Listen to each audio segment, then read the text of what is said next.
p.m. You are listening to WMH 89.3 FM, Amherst College Radio. This is Uncultured.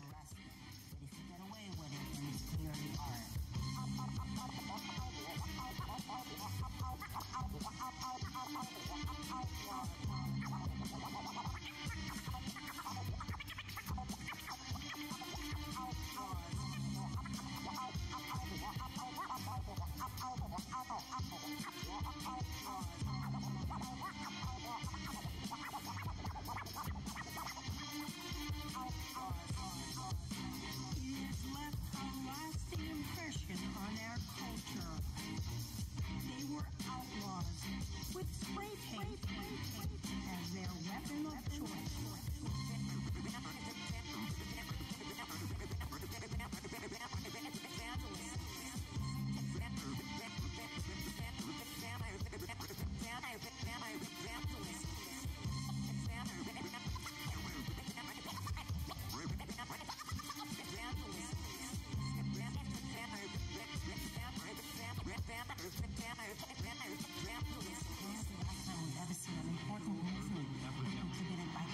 Like some mysterious magic marker pen, spray paint fungus. Now it seems that almost every inch of every public wall is covered with names in an obscure kind of print. It is vandalism. I love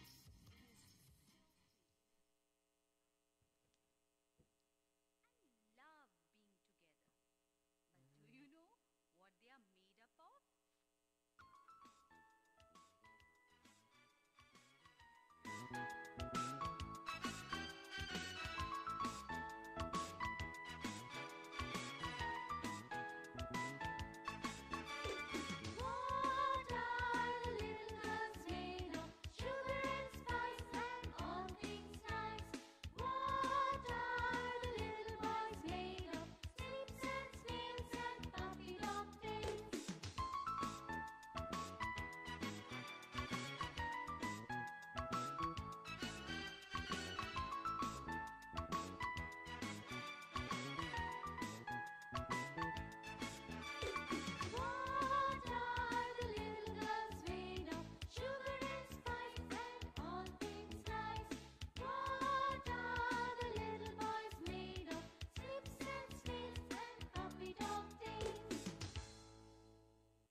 Some people think little girls should be seen and not heard, but I think, oh, bondage! Up yours! 1, 2, 3, 4!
Hello and welcome back. Once again, you're listening to WMH 89.3 FM, Amherst College Radio. This is Uncultured. The songs you were just listening to were Oh Bondage, Up Yours by the X-Ray Specs, followed by, one sec, Wave of History by the Downtown Boys. So the X-Ray Specs were female-fronted and totally consisted of an all-female group. Punk Rockers, 1978 was their release, Germ-Free Adolescence. And what made them definitely unique was their inclusion beyond, feminist anti-materialist lyrics. They had a saxophone, which sounds pretty freaking great. And the last song you heard was was Wave of History by the Downtown Boys. They're a modern group, again, female-fronted, and that's going to be one of the themes musically tonight. But beyond that, we've also got a guest in the studio with us who has just pulled off a pretty spectacular feat of writing and directing his own play. So yeah, I don't know if you want to introduce yourself. Hi, I'm Denzel. I'm a senior here at Amherst College. I've been friends with Chimway and Rojas for quite a good amount of time, and I'm excited to be here on the show.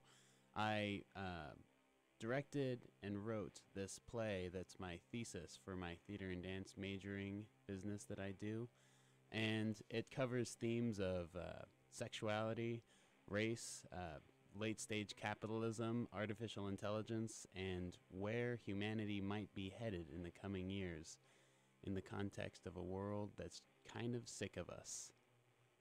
Right on. Yeah, these are all topics we love to discuss on Uncultured, so we're excited to jump right in.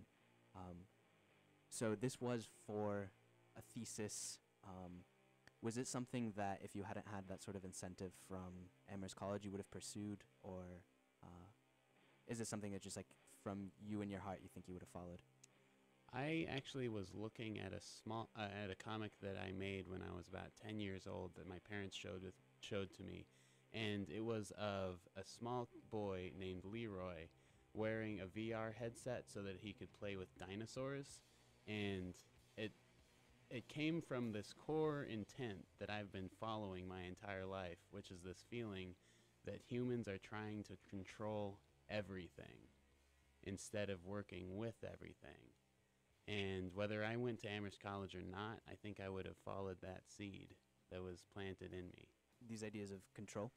Yeah, this ideas of where control comes from and why it manifests. Because I think the attempt to control an other than yourself is bad in most cases. Bad in the sense, morally, of the result of your control is not control? Yeah, well, every time you try to control something, what actually happens is it starts controlling you. That's the key to looking at history. Any time you see an empire that started to control its members, it collapsed. That's what I'm saying. Artificial intelligence is going to be the ultimate capitalism, and it's going to overthrow what it's trying to control, which is us. What do you mean by the ultimate capitalism? Artificial intelligence is going to be smarter than us. It's going to be more intelligent than us. It's going to understand us better than we understand it. And boardrooms in corporate structures, they understand how we react to color, how we understand symbols, how we subliminally adapt to commercials to make us think certain things in certain ways. And those are just smart people in boardrooms making those connections so that Coca-Cola and Pepsi and Regal Cinemas can addict us to certain things. But the problem is that as soon as we create AI, it's going to know things that we've never thought of, and it's going to go way, way past us. So in the context of ultimate capitalism, what capitalism is cap it all. It wants to control energy itself. That's why money is green. You're saying some quite profound things, and one thing that surprises me, and I think it makes me so interested about this, there's a lot of people who look at technology and progression as a potential to get us outside or solve these worldwide crises and issues we have that are a large part, a lot of times stemming from capitalism. So, for instance, climate change, loss of biodiversity. You have writers like Jeremy Rifkin, who wrote Zero Marginal Cost Society, talking about how technology is going to give us an era of, not scarcity, but Post scarcity. post scarcity, exactly. So, to me, you're saying instead of being excited for these, progressions of technology, instead of being excited for, the future of AI and the future of, the Internet of Things, we should be frightened of it. I think that we should be excited and scared at the same time. The problem with capitalism is that it thinks that some people are worth more than others, when really we all share 99.99999% of the same DNA. The only reason certain people are held back is because they're not given certain privileges. That's the problem of the whole system, is that we still have slavery. It's just in a different context, in classism.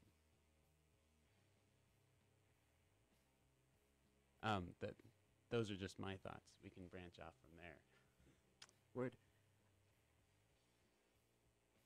So a lot of these themes you express in your play, and I think they form a major role in the plot and the character development, and it's really the message you're trying to get across. Why did you pick theater as your medium in this case? Oh, and do you think that forms of expression such as theater, music, different forms of art can have a political change? It definitely can, because it places seeds of thought into people's minds, and that's what it's all about. That's all of society. That's all the zeitgeist is planting seeds into people's minds. All the geniuses of history, all they were doing was noticing what's already there.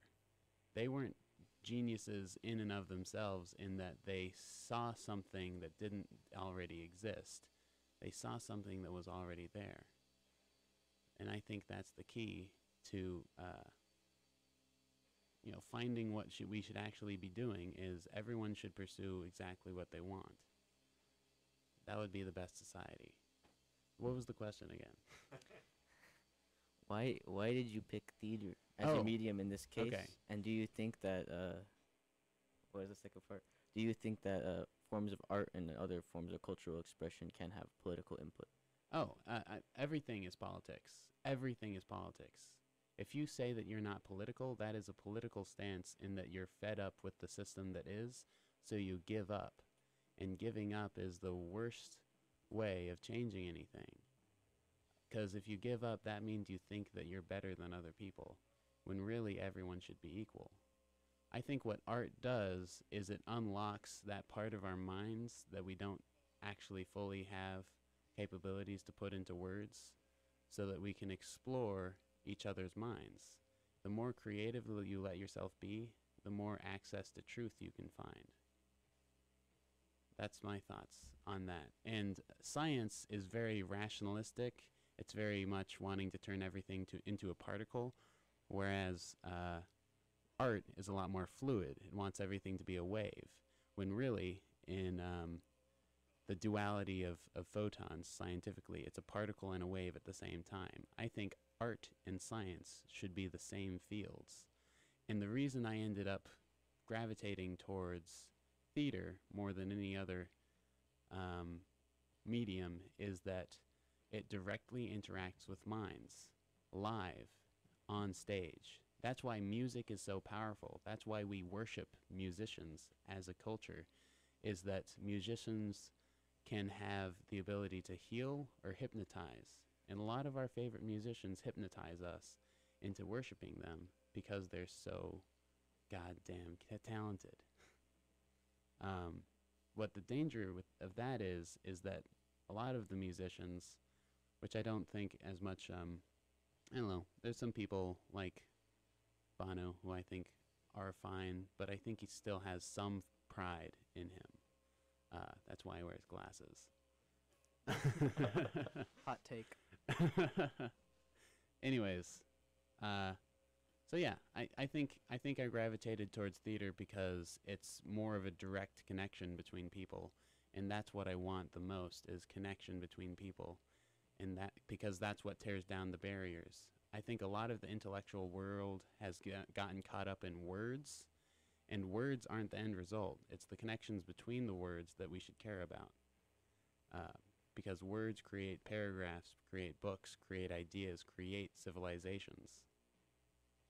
You were talking about music and Yeah. how a lot of these musicians, they're in it for different reasons, you know, for fame, for money, and the effect that the people have, or Mhm. that these musicians have on people.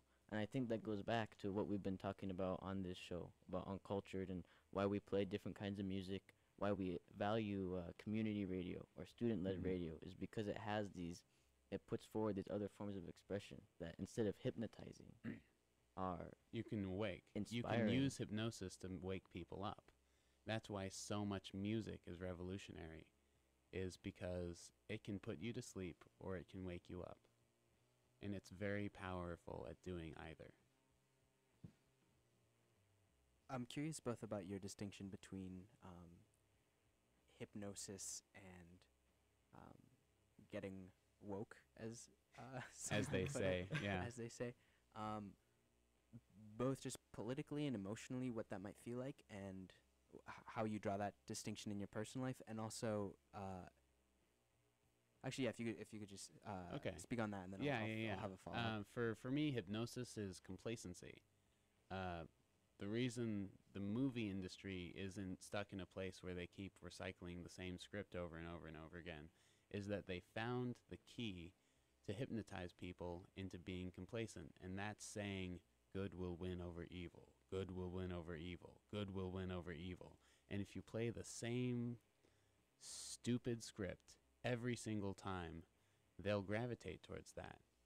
But instead of acting that out in the world, they'll watch it in a movie and think that it's all fine and go back to their home, eat a lot of carbohydrates and proteins and fats, and not doing anything because they're hypnotized, because they think it's already fine. Do you see any value in comfort then?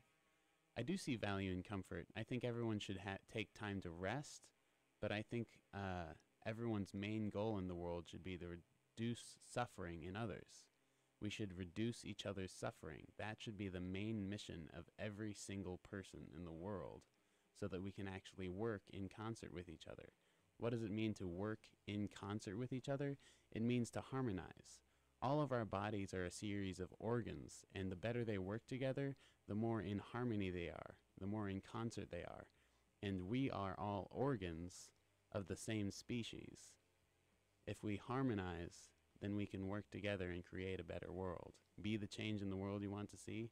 We should do it instead of becoming hypnotized, instead of becoming complacent.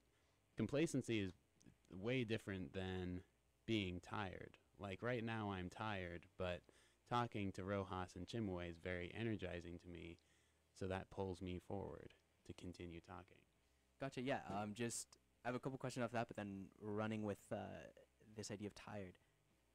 You've just been preparing for this for goodness knows how long. How does it feel now that you're done? Both in the sense of like what do you think that has been the reaction? Because it seems like you are someone who values a lot what people take away from your art. So yeah, how does that feel for you? Do you think you pulled off what you hoped you would? I think so. I think it's more of a start than an end. I think the best endings imply a new beginning.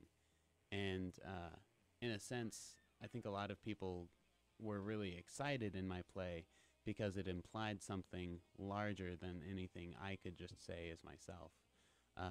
My main methods of working with my cast and crew was to extend as much love and gratitude and understanding to them as possible.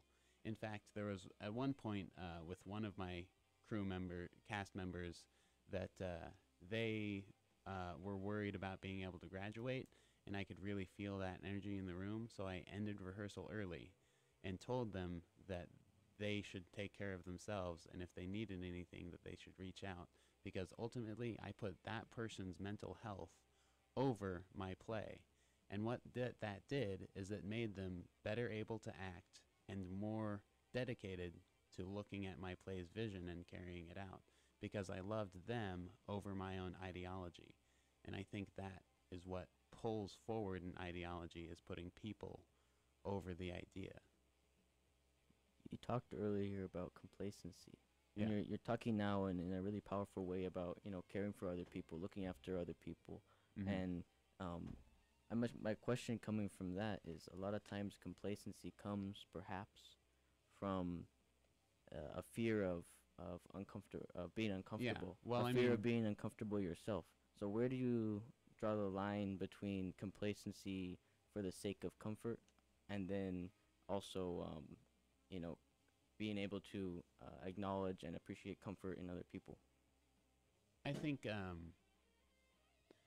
instead of looking at people who are comfortable from a place of anger or hate, instead I try to look at it to see their perspective and see that they just haven't seen the real existence of the world.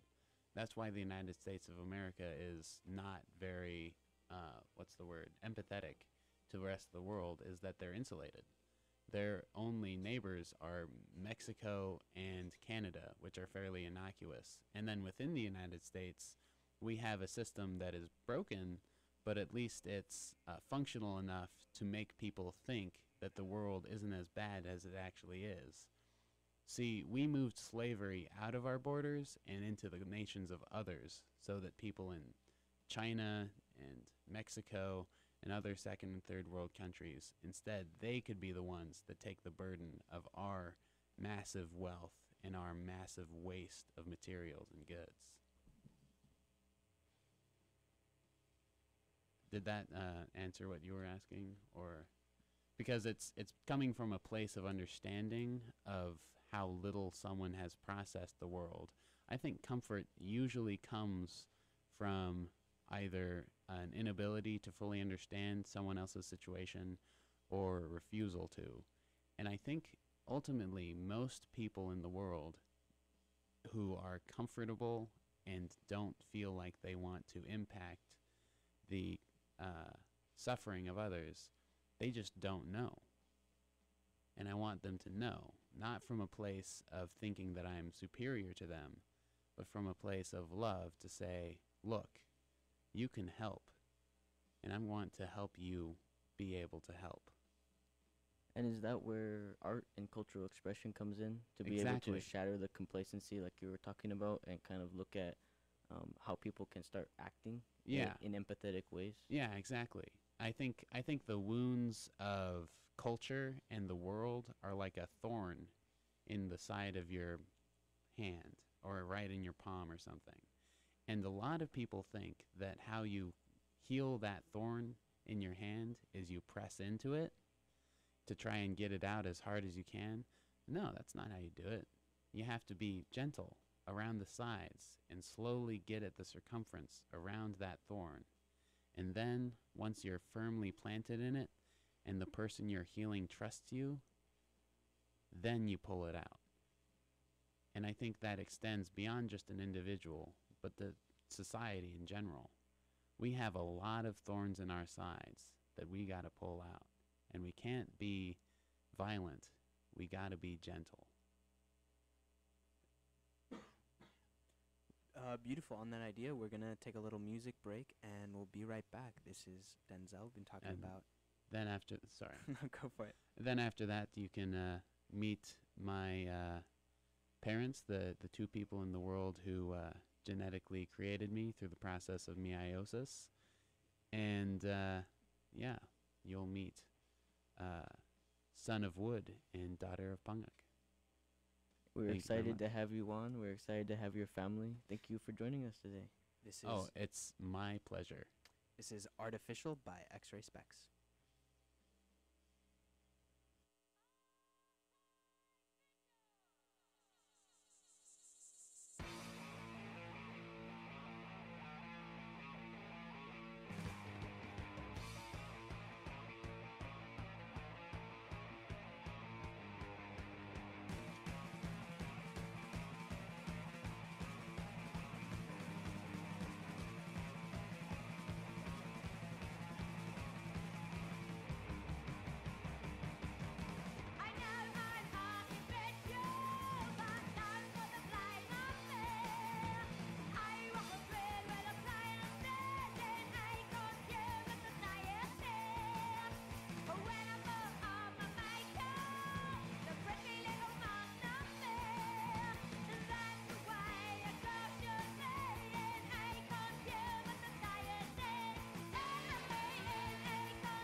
And we're back. Welcome back. This is 89.3 WAMH Amherst College Radio, broadcasting live from the Amherst College campus. You're listening to Uncultured. The songs you were just hearing were Art I Official by X-Ray Specs, followed by Identity by the same band. I'm going to read you a quick PSA before hopping back into conversation. So from February 2nd through February 15th,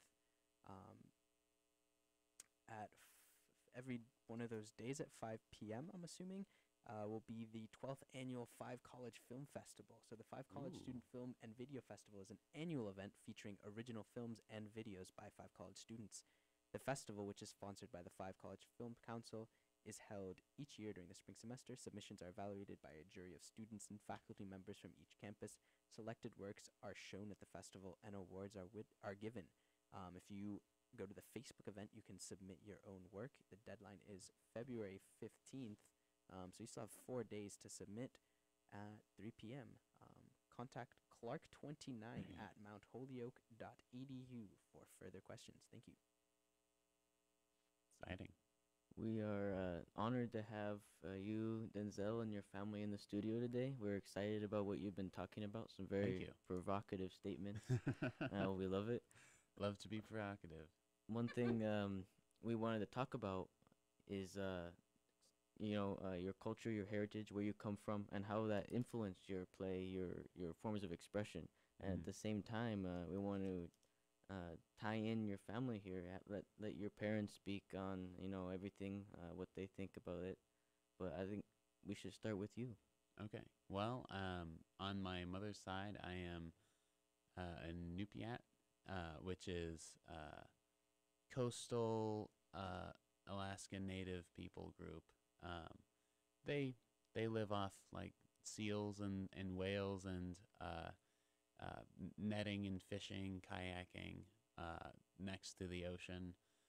That's not where I grew up, though. The first 6 years of my life were actually in interior Alaska, about 20 miles outside of a town of 60 people, Manly Hot Springs, which was a white village. It did have a native corporation, but it was pretty small. So the first 6 years of my life, I actually lived in the middle of nowhere, as you might call it, or the bush, as Alaskans call it. And I think that directly impacted how I thought of the world, because I grew up immersed in nature, and that's, along with my parents, that's what raised me. I felt really connected to animals and climbing trees and running around in the grass barefoot, which is a really unique upbringing in this modern day and age, which I think directly impacted my personality the rest of my life. So in an indirect way, it kind of was a native upbringing, even though I didn't grow up in a native village. Then after that, around the year 2000, we moved into town, although I was still homeschooled for the first 8 grades.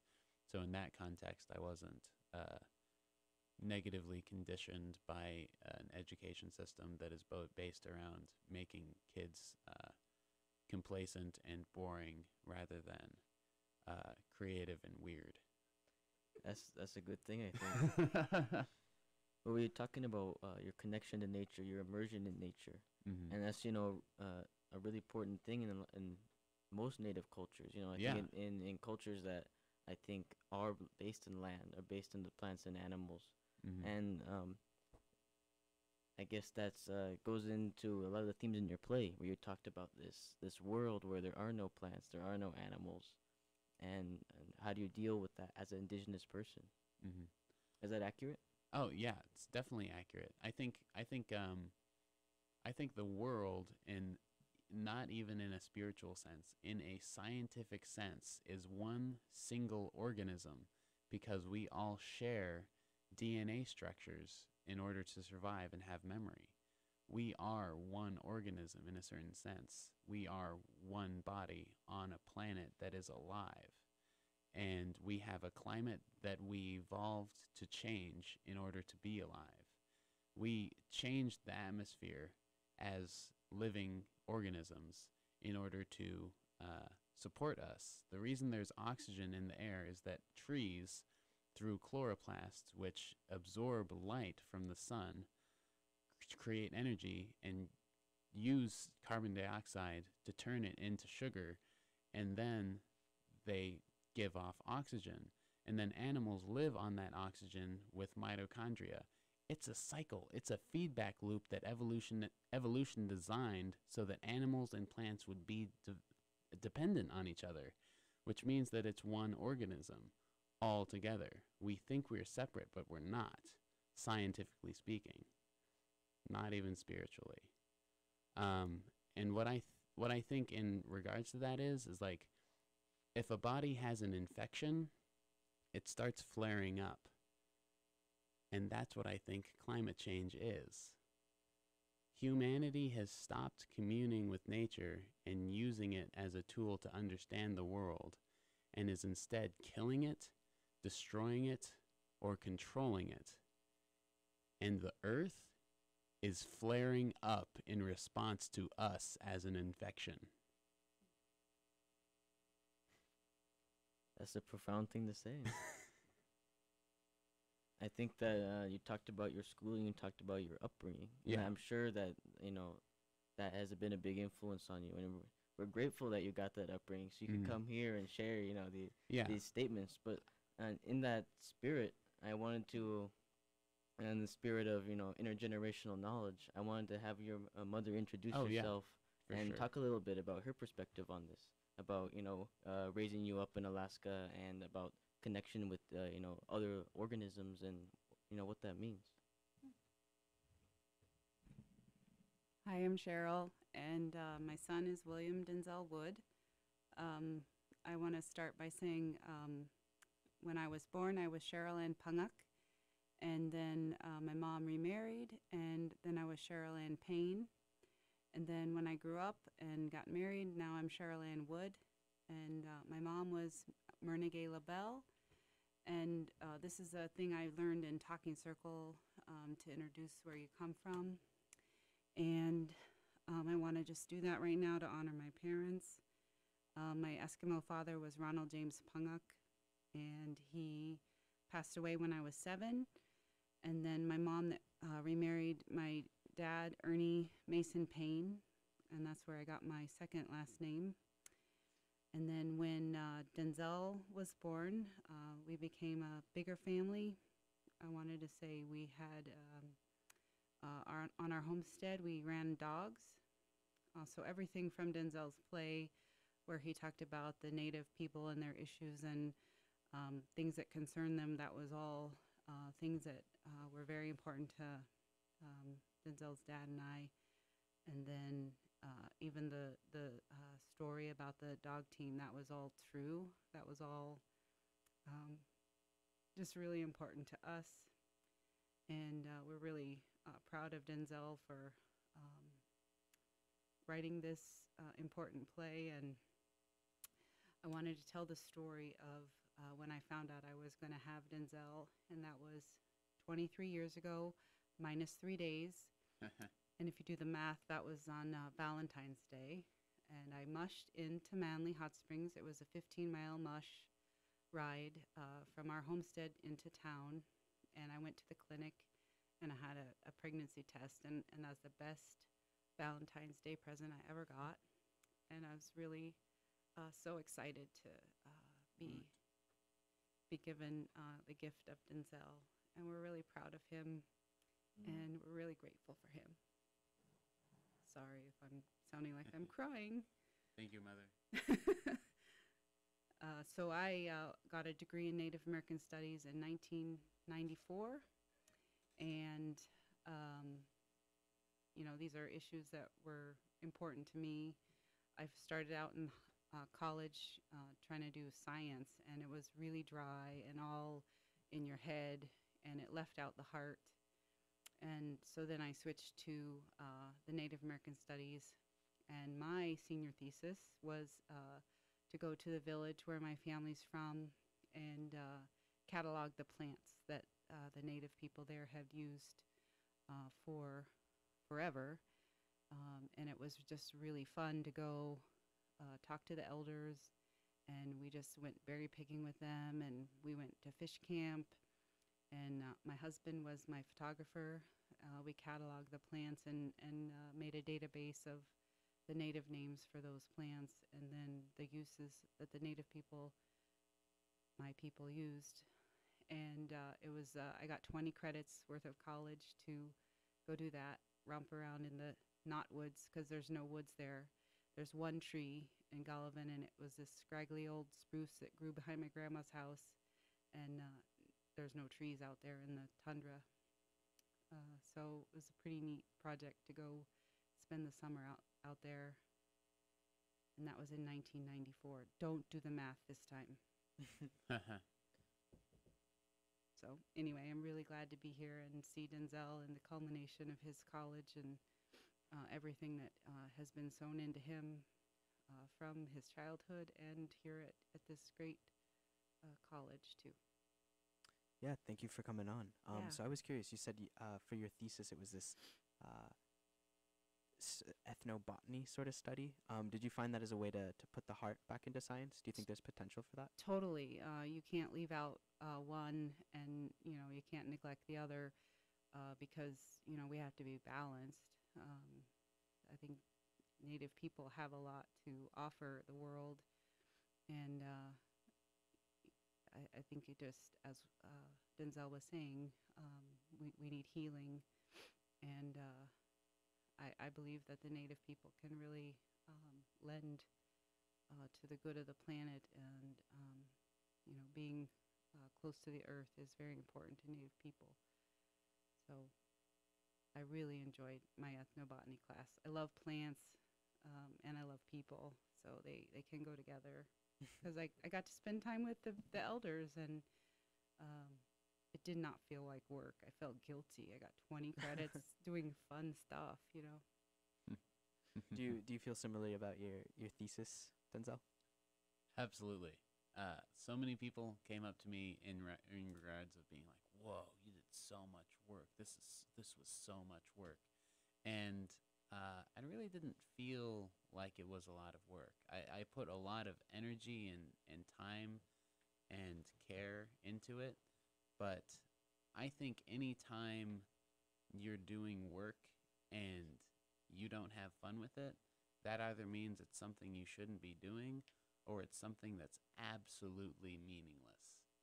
And I think everyone should have the opportunity to do something meaningful their entire lives. And we create systems that are designed to keep us from doing something meaningful and instead just perpetuate the system. So in that regards, I think the Electric Dream was something that I was supposed to make. And all the time and effort that I put into it, and my cast put into it, and my lighting and set and scene designer and costume designer and all the theater department put into it, it was fun. Because I think work and play, we've put a binary onto it, and I think all binaries are bad. I think work and play should be exactly the same thing, because that's what all the best things are. That's what the best things come from. Musicians don't feel like they're working when they're on stage, as long as they're having fun with it, and anything to do with the creative process. Even scientific inquiry.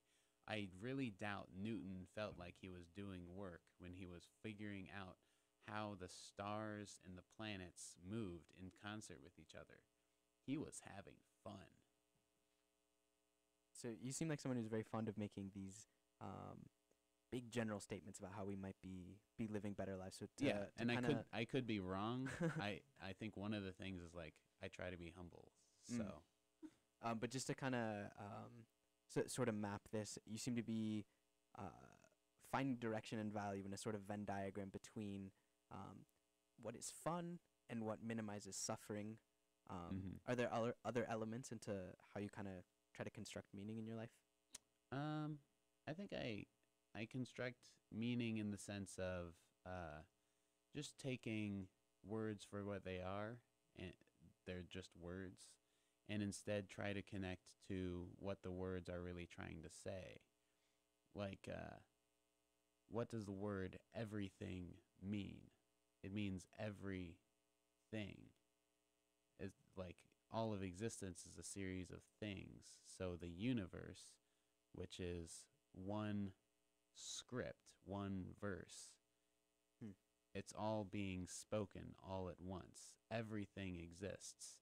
And why do we call stuff matter? Because it matters. It's something. It's literally something. Everything matters because everything is matter. And anytime you have something like a parasite or something that's trying to control something else or getting stuck in a loop or trying to aim at perfection, what that is saying that this matter is better than that matter, or this matter ought to be destroyed. When the second law of thermodynamics says that energy can neither be created nor destroyed, and energy is matter. These are scientific principles, which are artistic principles, which relates to everything. I think what I find meaning in is all of it, because I think all of it is trying to point. It's all a compass. Every single moment in our lives, we're shown these compasses that show us some path towards creating or destroying, and some people choose to create and some people choose to destroy. And I don't want to destroy the people who choose to destroy. I want to help them learn how to create. Yeah, I'm curious about that. So you, I think you're, if I'm reading you correctly, your big worry is your own desire to control or other people's desire to control. Yeah, of course. You just created a play where you wrote a script that other people acted out. How did you kind of apply that philosophy to your own work? And kind of, you were talking a little bit about this earlier, but to try to let it breathe on its own. And what value do you find in that? I gave the actors control to change lines if they saw a line that wasn't working. And I noticed pretty much every time if an actor had a difficult time with reading a line, then I had to change the line. Because if you can't fully absorb a line, that probably means that it's something that someone wouldn't actually say. So it was using the intelligence of my actors and cast as a tool to help better process what it was my script was saying. In a sense, all plays theatrically are experiments. They're thought processes. They're seeing what certain motivations can cause. It's like one big cause and effect. And that's what I was trying to do with my play. And if I worked with my cast as equals, instead of just saying that I'm on the top and my voice is God, instead saying, this is my core intent that I came from with this, but if you have an idea that makes it better, then I completely 100% am behind that idea. So it's taking out the ego in things and instead entering into pure collaborative process, which I think is the ideal in essence. Where do you find the distinction between I guess inherent in that is the idea that you trust others not to be acting on ego, because presumably if you are opening up to pure collaboration, someone could come in and be like, exactly, well, now my character is the only one talking and I've removed all the other ones. Yeah. So yeah, where do you like start to build up some perhaps necessary boundaries? I think whenever it's reading a space, and most spaces I enter into are filled with ego, instead of playful curiosity, for example. And as opposed to directly calling people out, I ask them questions, because questions break down barriers rather than statements. I think no arguing ever solves anything, because it just buries people's preconceived notions deeper into their souls. Instead of arguing with anyone, I always just ask questions. And what asking questions does is we're all quantum computers in a certain sense. So if you ask a quantum computer a question instead of making a statement, you cause it to question itself. You cause it to go back into itself and ask its neurons whether those neurons have accurately processed reality. I think all arguing does is cause a feedback loop in the inaccurate patterns that neurons are prone to create. And that's how I try to navigate that is if an actor doesn't agree with me, I go from a place of curiosity and love and ask them questions about why they don't agree with me. And eventually, they'll either come to a place where they realize that it was about their ego, or they'll try to avoid my questions. Because ultimately, it's actually really difficult to lie to someone if someone is just asking you questions. If someone is coming to you from a place of love and curiosity and understanding, it's really, really, really hard to lie to them. It's almost impossible. And that's what I try to use in my creative process. Right on. So do you want to transition to some of the music you've picked for us? Yeah, sure. Cool. We Want to talk a can, little about your inspiration behind these choices? Yeah, they're all very electrical, computer, algorithm-based songs. They're like a little too particleized. And for me, that's a bit what I imagine an artificial intelligence to be in a sense. It's like too well designed in a way. Are these then pleasurable songs for you or worrying songs? They're both pleasurable and worrying because I like paradoxes. I love paradoxes a lot, actually. For me, there's one that's talking about just being real makes you a hero. And that's both true and not at the same time, because in a certain sense, some of the most prominent people of history were very, very real, but they caused massive death and destruction and suffering. So what were they actually doing? Well, they were being very, very honest about what they were raised to believe or whatever, like Chairman Mao or Pol Pot or Stalin. They were fully honest with what they believed. And if everyone was fully honest with what they believed, there would be a whole lot of suffering. But maybe then it would end. I don't know. So essentially, like this first song, A Real Hero,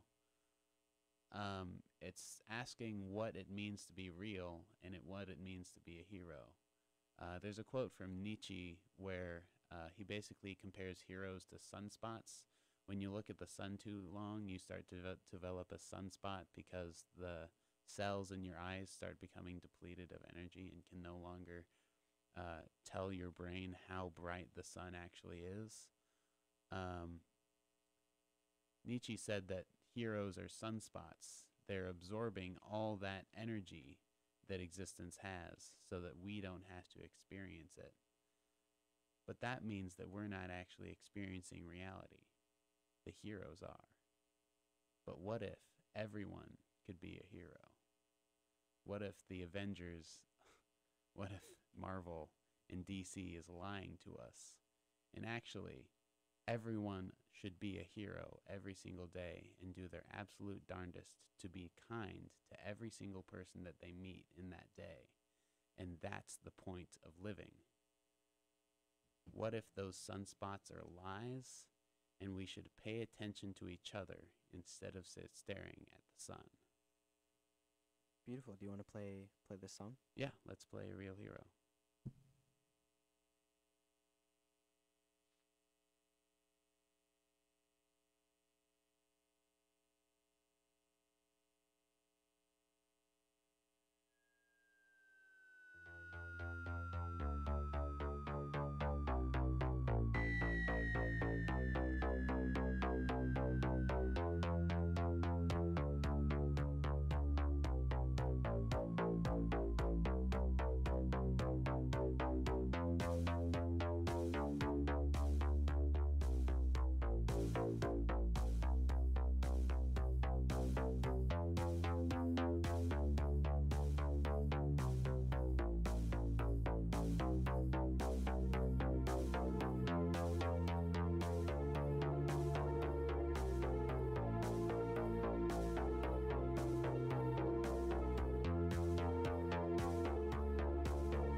the story of the Russian cosmonaut?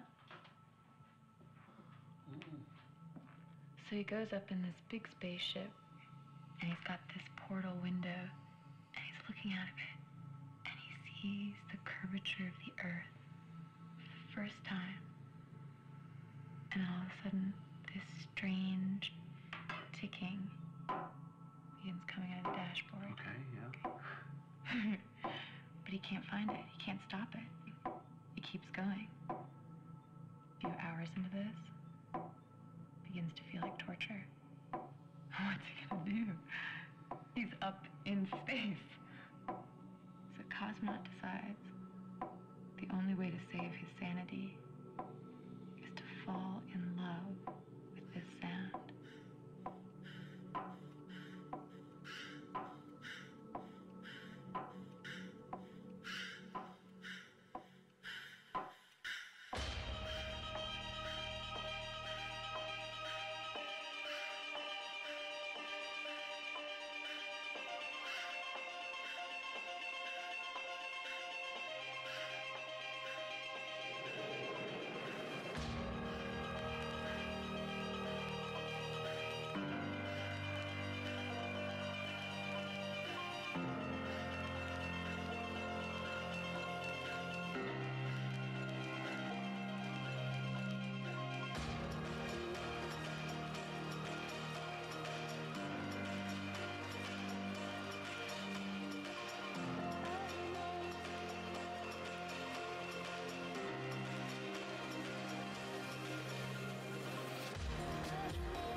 Hello and welcome back.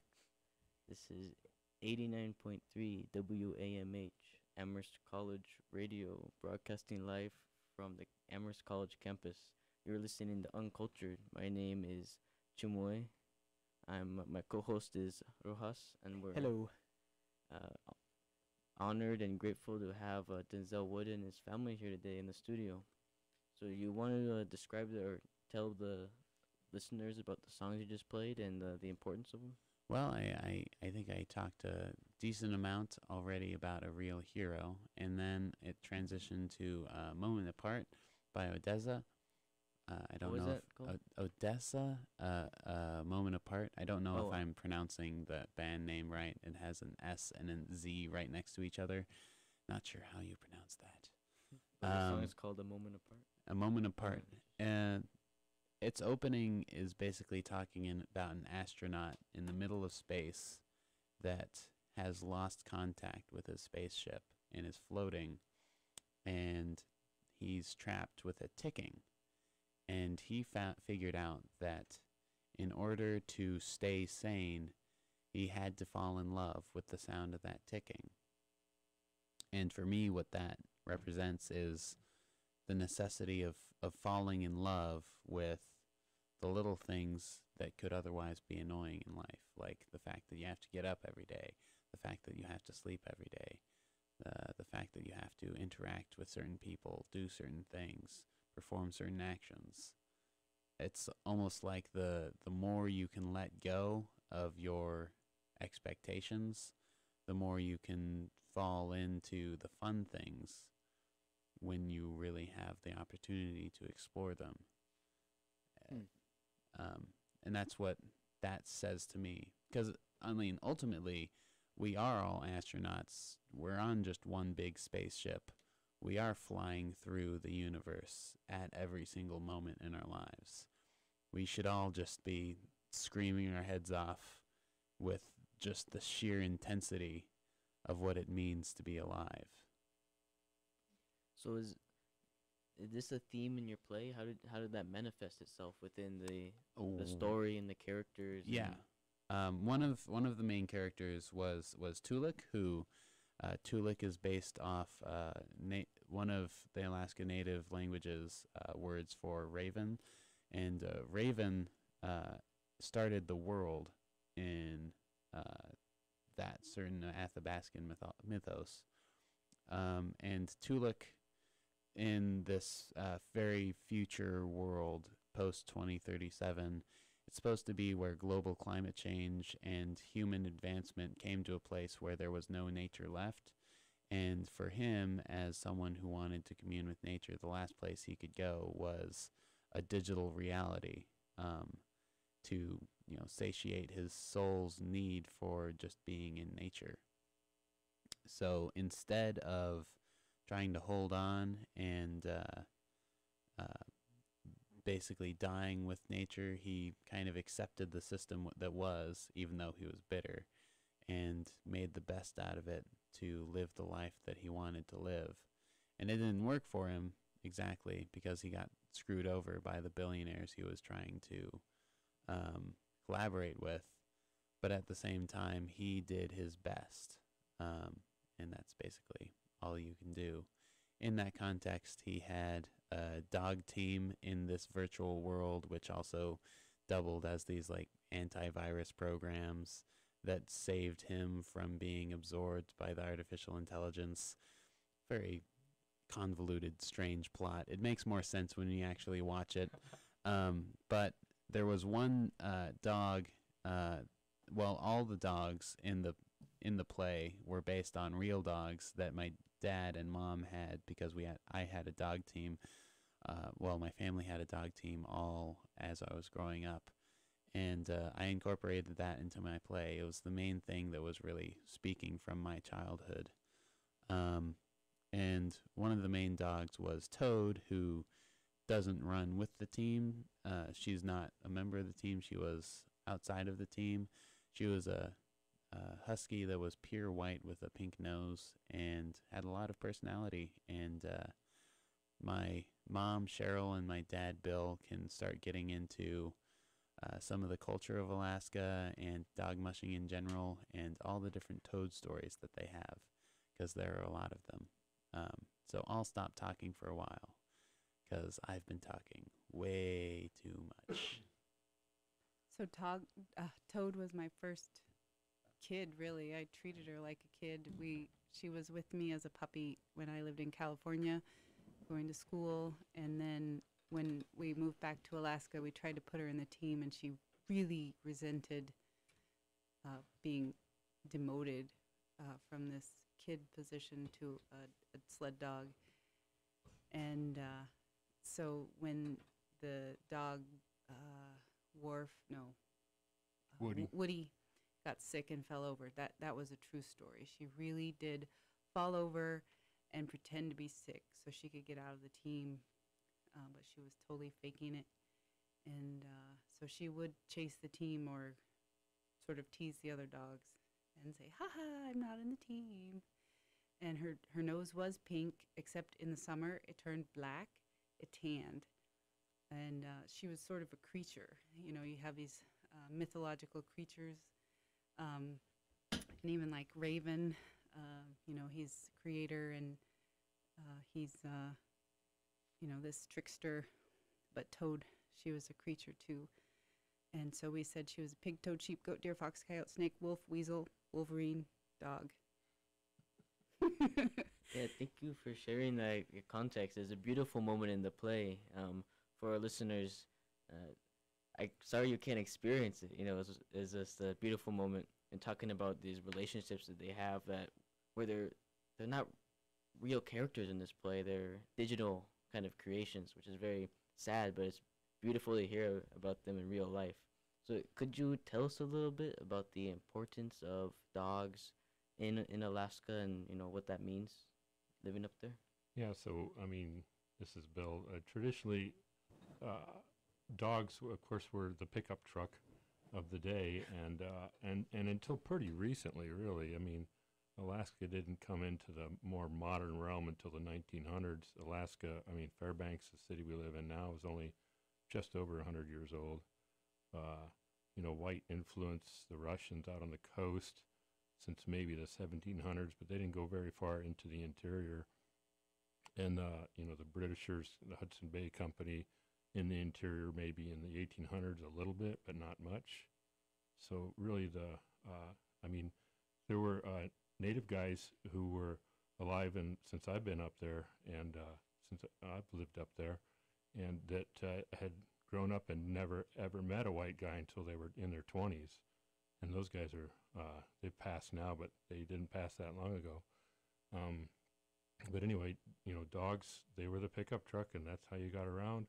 And they were very important because, of course, the land is pretty scarce. It's a lean land up there, and things are far apart. And, you know, if you got to fish and hunt for a living, you got to go where the product is.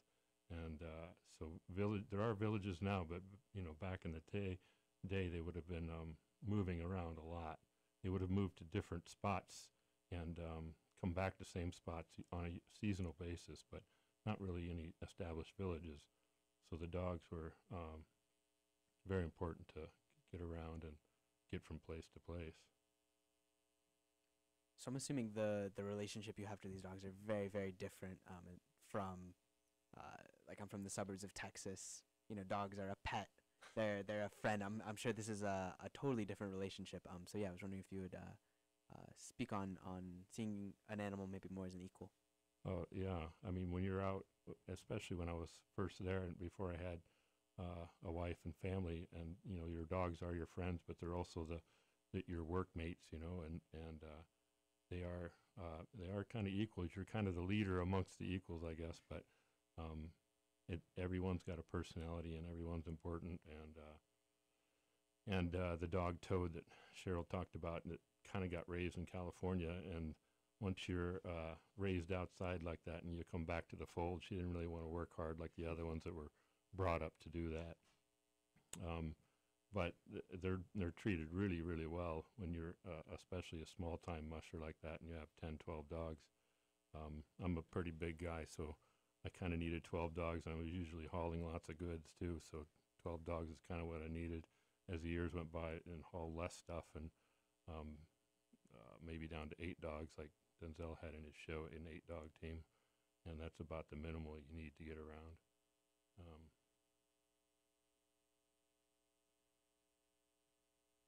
Beautiful. Thanks for sharing.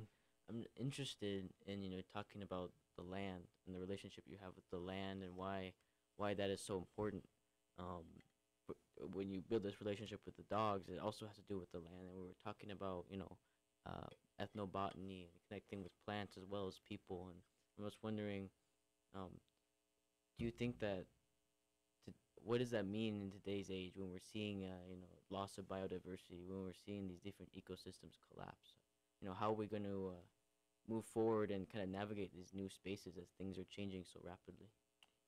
Yeah, that's a tough one. Where I grew up in Iowa, and Iowa's like 99% privately owned, fences everywhere. As a kid, kind of didn't really feel like my reality, and so I didn't really plan on it, but I ended up in Alaska as I entered adulthood, and Alaska's kind of the flip side of that. It's 99% just wide open spaces. They like to say miles and miles of miles and miles, and 1% like privately owned. So you kind of more or less just go anywhere, and that's really important to living off the land because it is it's a land of plenty in a way, but it's actually fairly sparse. Things are far and few between. It's not like the African Serengeti plain where they're just animals and animals and animals. I mean, they're up there, but it's not densely packed, so it takes a lot of work to get from place to place.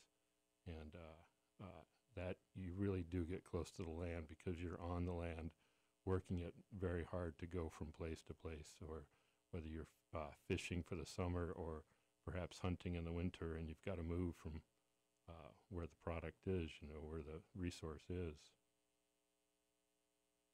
Do you find that this relationship gives you a different perspective on place, space, or even time and being in the situations comparatively to when you come back to more fast-paced, populated areas like you're in right now? Yeah.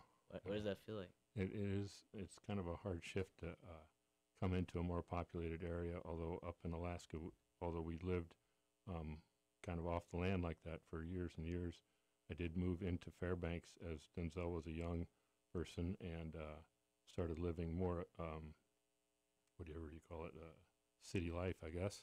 And even though we did live out in the country to some extent,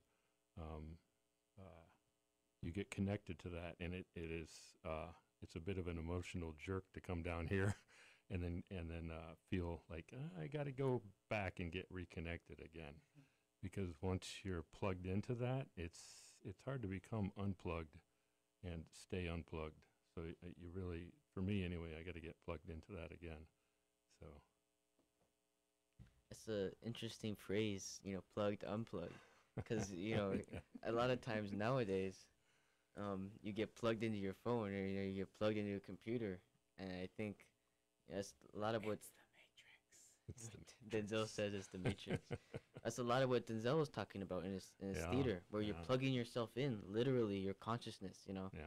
and then to hear you talking about plugging yourself in to a landscape in a very different way.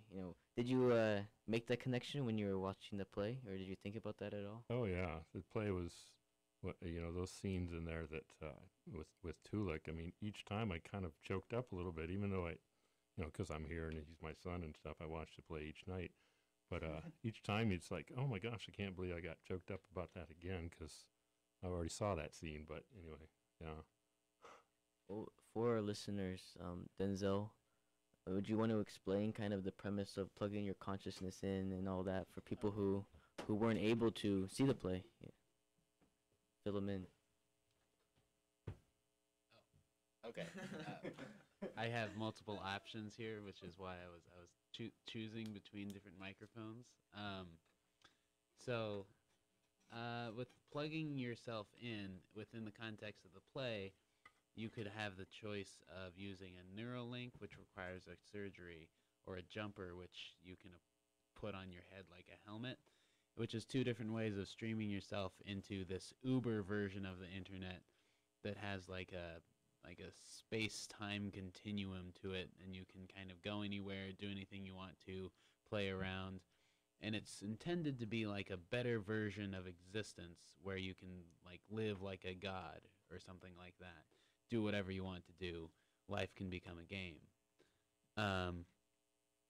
And what that's a metaphor for is essentially becoming cultured, is telling you that you can only do certain things in certain ways, when really, as long as you mean no ill will towards anyone else or yourself, why not be able to do anything?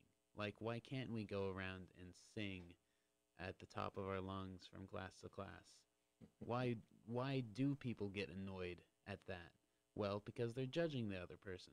Why do we judge other people? Because society tells us to. I think education system is mostly based on putting people in boxes instead of them being truly expressive of their inner personality and talents and inclinations. It's telling people that they all have to be the same when they could all be different. I think the ultimate world that we should live in is one where everyone can just be themselves, instead of being told who they should be, what they should do, where they should go, how they should be successful. I think being plugged in is thinking that money actually exists and that you should be in debt and that you should have a lot of stuff and that your phone should matter more than the people you're communicating with through the phone. You're listening to WMH 89.3 FM Amherst College Radio. This is Uncultured. We're talking about plugging in. We're talking about phones. We're talking about dog sleds. Speaking of autonomy, we're going to take a brief little intermission to talk about a PSA. So this February the 15th, which is a Thursday, from 6 to 8:30 p.m. At Holyoke High School, Palante is having their monthly movie. The movie this week is going to be Walkout. It's the true story of how Mexican-American high school students in LA staged a peaceful walkout to protest the injustice of public school systems set against the background of the civil rights movements of 1968. It is a story of courage and the fight for justice and empowerment. So Palante, they play beautiful, beautiful films. They're a local group doing a lot to empower high school students, and this is a film about empowered high school students. Which, yeah, I guess, to go back to our conversation, relates to a lot of the ideas that Denzel was spitting about regarding you feel that educational institutions are about putting people in boxes rather than liberating them. Do you imagine, because I think one of the things a lot of like anarchists spend a lot of time thinking about is how we might have an educational system coincide with anarchist beliefs of autonomy and non-hierarchical living. So how do you kind of how would you approach the idea of like a teacher-student relationship, or I guess perhaps in your place too? Oh, I have a finger. Before we being start, raised. I just wanted to say welcome, Charlotte, to the studio. Thanks for joining in. We have a new guest. It's Charlotte Blackman. Would you like to say hi, Charlotte, before I answer this question? Hello. I'm happy to be here and talk about Denzel's play, which I got to see. What did you think on about it? Saturday night. I loved it. I thought it was phenomenal. I thought the Well, thank writing you. was excellent. I thought the actors were excellent. The set design was beautiful. The costume design was beautiful. I thought it was all in all really well done. Did you have any, I guess, preliminary statements about the themes that were brought up? I mean, I was talking to Denzel about this a little bit earlier today, and we were talking kind of about how, I don't know, I thought that the play was kind of a really good representation of the ways that kind of larger systems, like it touched on capitalism, it touched on cis-sexism, it touched on racism, and these sort of larger governing ideas have an impact on the really, really personal aspects of both our images of ourselves and also the way that we relate to others. And the whole play was kind of about the way that the crossover between big things and little things, and really universal things and really personal and individualized things. And those are some ideas that I've talked to Denzel before about in the past, last year and earlier this year, and it was a really cool thing to watch kind of all of the ideas that I heard him talk about just in our regular conversations kind of come to life on stage in this really cool way. Thank you, Charlotte. That Yeah. means a lot. Can we have a recap of the question? Yeah, that'd be great for our audience.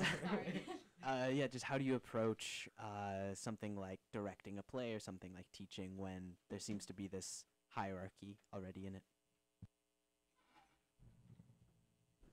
Well, here's my thing with anarchism, which relates to existentialism, postmodernism, nihilism, all of the isms that I think ultimately lead to destruction.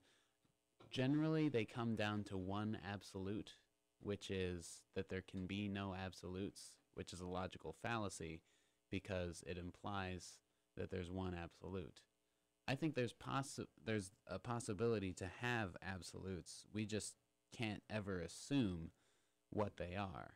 I think one of them is that energy can neither be created nor destroyed. There's a set amount of energy in the universe, and it's up to us what we do with it. So then in that context, as a form of leadership, what I like is an idea of ultimate individualism and collectivism at the same time, which mathematically relates... You do love paradoxes. I do love paradoxes. I think everyone should be different together.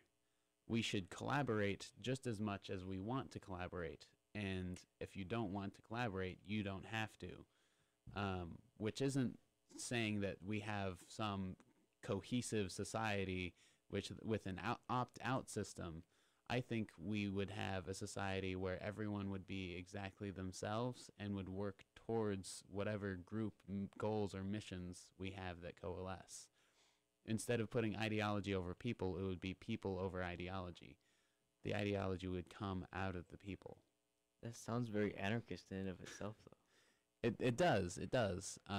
My problem with anarchy is that sometimes it obsesses over chaos when chaos is unstoppable. We are moving towards heat death in the universe. But what life is memory. And what memory is connection. And all connection is love in a weird way. Like what love connects to in our brains neuroscientifically is it connects to the part of our brain that says that everything is connected. The more you love something, the more you're able to withstand it and move through it and work with it. And that's kind of moving closer to what I think is my philosophy towards existence. I think anarchism is a lot closer than most systems of ordinance and government and philosophies towards life, but it does miss something because I think it implies a certain level of meaninglessness in everything that we do, when I think that everything that we do is literally what we are. You're talking about connection, love, and I just reminded me, I keep on going back to this because I think about it a lot. Yeah, of course. But it reminds me of how people relate in different ways to land, relate different ways to dog teams or to, plants, when you walk around and you look at different, life forms that you coexist with.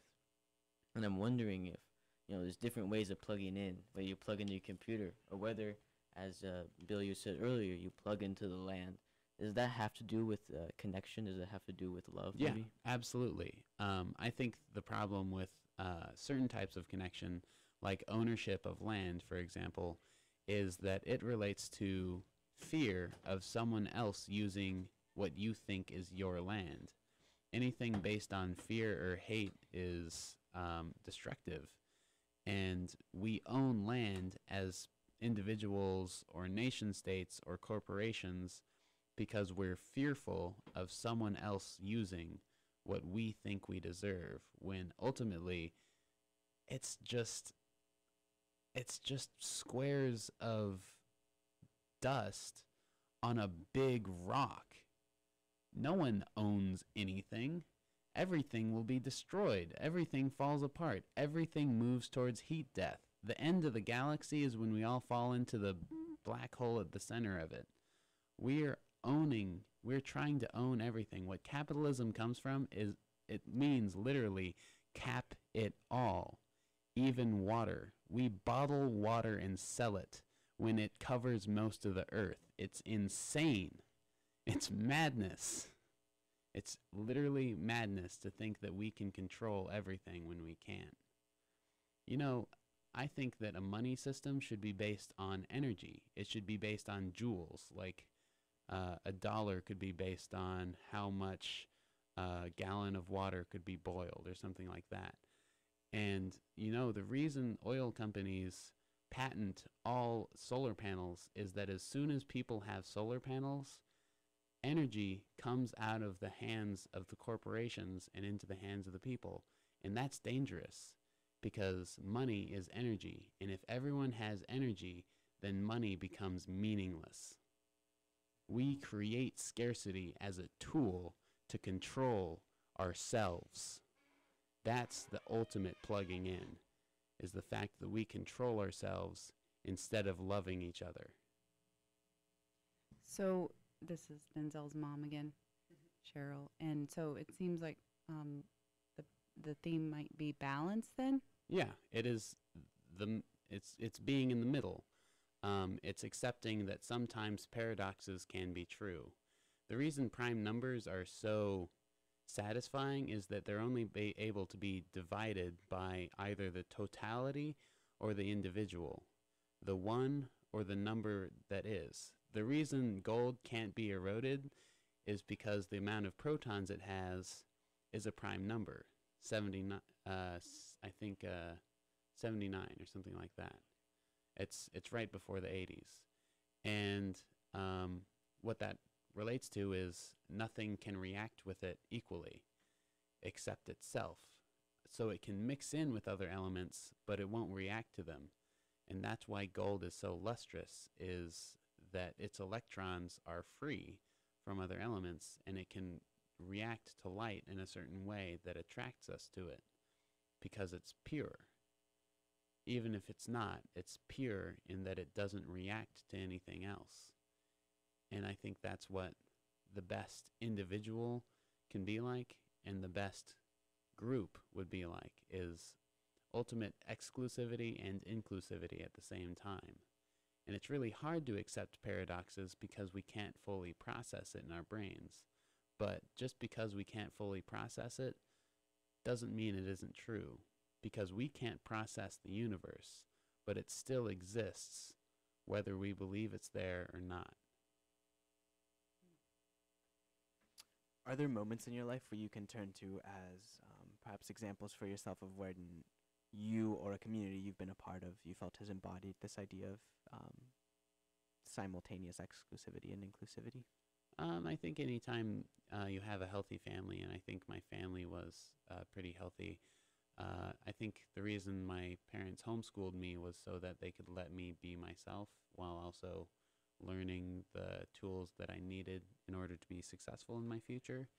I think in the context of theater, that's the ultimate individuality and collectivism at the same time, because an audience all comes together, sits down in seats, and watches the stage for a set period of time, generally about 2 hours. And when every time they laugh together, every time they cry together, every time they make an awe sound, they're acting as individuals and a collective whole at the same time, because ultimately our neurology is a lot more similar than we think. Like, we all came from the same group of about 5,000 hominids that spread out into the entire world. And all the division that we have is actually just inside of our heads. It's just ideas and assumptions that we make about each other that really don't exist. We just obsess about the past instead of moving past it. What room do you make then for people who perhaps pride themselves on their history, or who struggle to come together because of history? I think we should have pride in our history. I think we should make note of history, but I don't think that we should ever be fearful of something or hate something or hate an ideology. We should be sad for the ideologies that have created hate and fear and destruction because they destroyed themselves or are destroying themselves. I mean, the reason communism didn't work is that it put ideology over people. And suddenly it created power vacuums because power was taken out of the hands of the people and put into the hands of the few. And suddenly it wasn't communism anymore.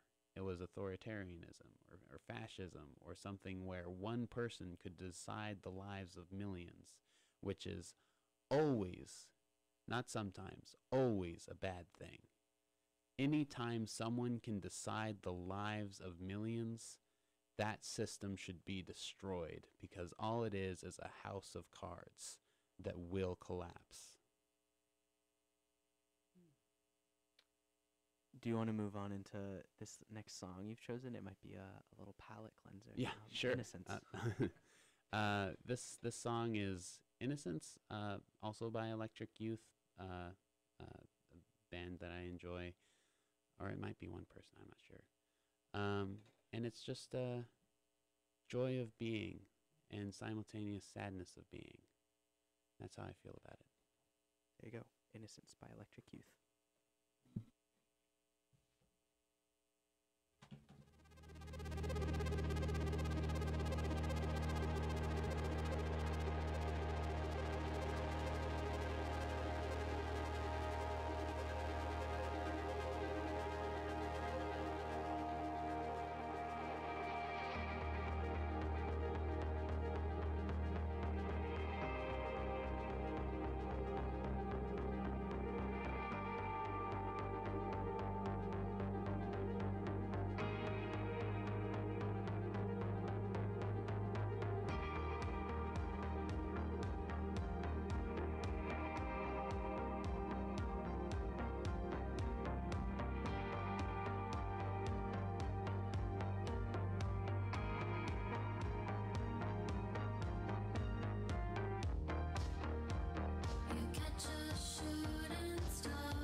Hello and welcome back. You're listening to WMH 89.3 FM Amherst College Radio. This is Uncultured. You were just listening to Innocence by Electric Youth, which is a group that our guest here, Denzel, chose. So yeah, do you want to talk a little about how maybe the song relates to your to some of the ideas you brought up in your play, or if you're feeling it, you know, we got 15 minutes left. I don't know if there's some big topics you wanna knock out of the park here. Kind of put the power over in your hands too, if you're feeling it. Sure, I can talk a little bit. So what innocence speaks to me about is like the sweet innocence of a child, the curiosity and wonder that they have in their eyes when they are just in the simple act of being. And I think that's what everyone should be in for their lives, is having the simple act of being, because the past has already happened and the future hasn't happened yet. So why should we spend the majority of our lives thinking about the past or the future instead of just existing in the moment that is right now? Most of us get stuck in the past or the future. Reminiscences, obsessions, ruminations, neuroses. I think we should grow and expand and adapt and improve, but that doesn't mean that we should lose the innocence of a child, in the sense that we get crushed. We get crushed by existing sometimes. And that's what that speaks to me. Let me interject that last time I visited Denzel, I brought my daughter Angel. She's a firecracker, and she'd been 10 then, I guess. Anyway, so the innocence of a child. I mean, when you come and visit a place like this with your child, and you know, obviously I'm being the responsible one and being in charge in a sense, but in a sense you kind of let her lead the way, and you find a lot more joy in things, because yeah, she's not stuck in the future or the past. She's being in the present and being her high energy firecracker self, and it's just a real joy to be a part of that. Yeah, and I think that that ties perfectly into the perspective that I'm trying to develop in terms of my play, is trying to not get plugged in, and instead just being with the moment, being with nature, being with evolution, being with revolution every single second, because every single second you can choose what you want to do. It's up to you. You have the most control over yourself, more control than anyone else in the entire world, and that's the truth. Do you align yourself then with, I guess probably existentialist philosophy and like ideas of the prisoner is still free because he has autonomy over his mind? I think on some level, I think what existentialism has wrong in some regards, just in my opinion, is a feeling that you can do whatever you want as long as it doesn't hurt yourself or others, and that everything you do is equal. I think that you should be able to do whatever you want, and no one should control you. But some things you do are better than others. Like, you can have a better diet. You can care about people more. You can experientially improve yourself. You can learn more languages. You can get better at mathematics. You can learn how to play more instruments. You can talk to more people. Not all lives, lived experiences are equal, but the potential to live is equal for everyone. I guess just offer a little pushback. Oh yeah, of course. Yeah, it seems like there'd be a lot of material opportunities, or racial systems or systems of sexism that would severely limit back. Severely limit people's opportunities. And that's the direct problem that I try to address in my play, is that the larger systems that be of us controlling each other are what create most suffering in the world, the majority of suffering in the world. So some people have more ability to enjoy life than others, and they don't see it because they don't empathize with the other people who can't enjoy life as much. So if it was everyone's goal to reduce suffering, then we could get rid of all the racism and sexism and all of that. And I think the problem of the existentialist movement is that it was mostly designed by straight white men that don't empathize for how little control some people have over their own lives. I think the prisoners example in that effect is what is living your life in a box but death? It's just your mind not being able to travel around in the world that your mind exists within. It's being stuck in a box. It's like a living coffin. You can interact with other people in the living coffin. You can push weights in the living coffin. You can read books in the living coffin, but you can't go anywhere you want to. And I think a lot of our systems are more like prisons than we'd be willing to admit, like the education system, like the healthcare system, like most things having to do with politics. Can I interject here? Because yeah, of course. It's a perspective, right? You're a parent. I'm a parent. Bill and I parenting and kids. And my perspective can be totally wrong. So, but I was gonna say that teaching your kids that whatever you're doing, you can enjoy it is just really hard, and it was probably easier to teach you and your sister that than our younger kids. Oh yeah, but that is a good example. But even myself, I used to hate doing the dishes. It was like the worst chore I ever had to do, and then I realized that I had power over, and it was a choice that I had to make to change my attitude about that. And instead, I made it a time to pray.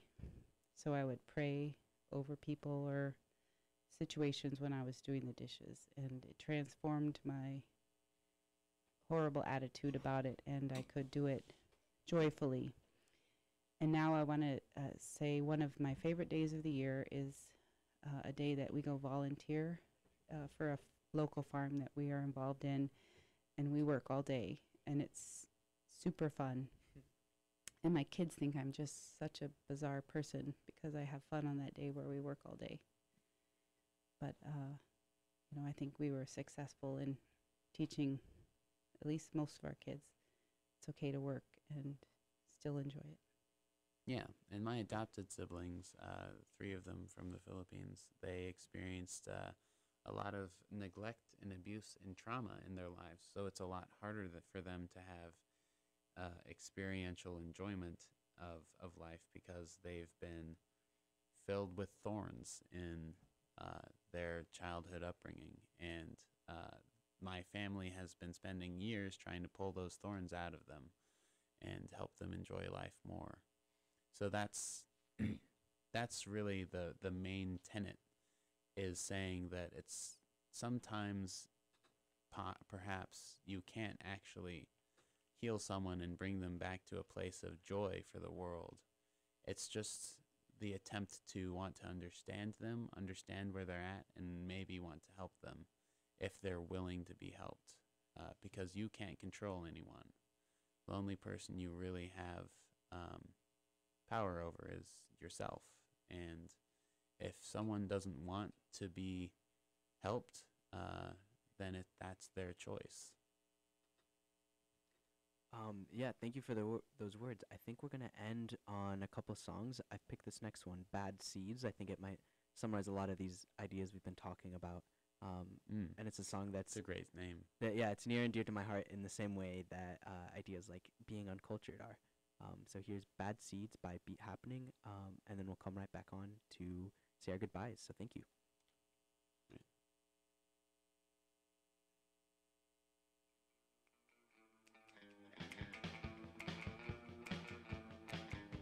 They keep us apart from the other kids. They try to keep us from each other. We're no good.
nation.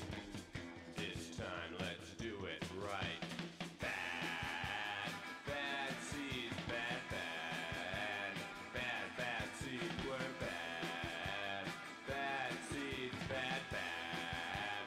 Bad, bad seeds, bad. Bad seeds, bad, bad. Bad, bad seeds were bad. Bad seeds, bad, bad.